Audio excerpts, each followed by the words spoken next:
Basta Basta yun. agent. Yung agent siya, nawintang kami. Kasi, Sino dyan? pinakita talaga yung, ayan, nandiyan kami, no? Pinakita dyan yung sawa niya. Dear, kaming lahat, July 7 lang ha. You know what, magkano?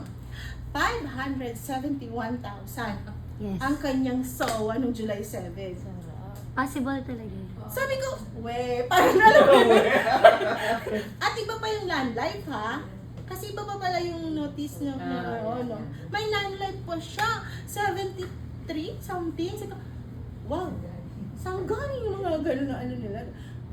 Ano pala siya? Possible. So sabi ko, alam mo, mayroon pa yung mga kasama ko. Ito yung mga yan. Siya, ito yung pinaka top one. Ito yung maliit? Oo, ito. Taga sa bukag po yan, guys. Wala sa tangkad talaga? Wala talaga sa tangkad, sabi ko sa ang galing, tas ang galing din niya mag-speech, ganyan. Tapos nagulat ako, sabi ko, baka pwede bang makahingi ng parang, idea, yung mga ganyan. Tapos ganito yung yan, alam mo ba? Kasi parang tinanong ko lang. Ano naman po yung nakuha niyo sa insurance? Alam mo yun, parang paano lang. Sabi niya, nakabili ako ng 2 kotse.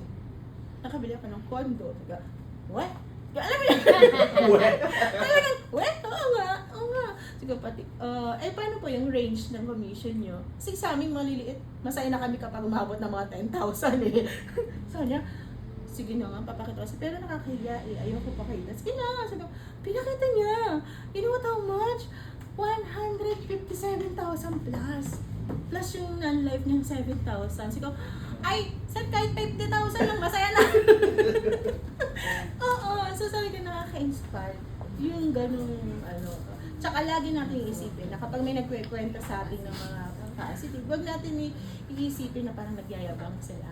Parang isipin natin, at least nagbibigay sila ng inspiration. Gawin natin yung mas motivation. Yes. Yung gano'n, ako mas gusto ko yun, yung may nagkikwento ng mga gano'n. Kasi mas nagiging, hyper ako lalo. Doon yung parang feeling ko na full charge ako.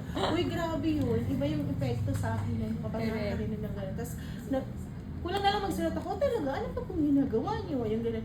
Kinikwento niya talaga. So, natutuwa ako sa mga team ko. Kaya, mas nanalo kami dun sa group. Kasi nga, puro lalaki. Yan, kumain na kami sa lahat. At may pasumba kami dyan, Diyos ko po. Balikan natin yung sumpa. Ay, Diyos ko. Yun lang, masaya naman po. So, pag lagi tayo nadadam, bumalik lang daw tayo sa biggest why natin. Yun. Ito yung O, diba? Yung mga sumba namin. Ito pa yung, tama na, ito yung fellowship night. Opo, fellowship. Ayan. Ayan, siya yun. Siya.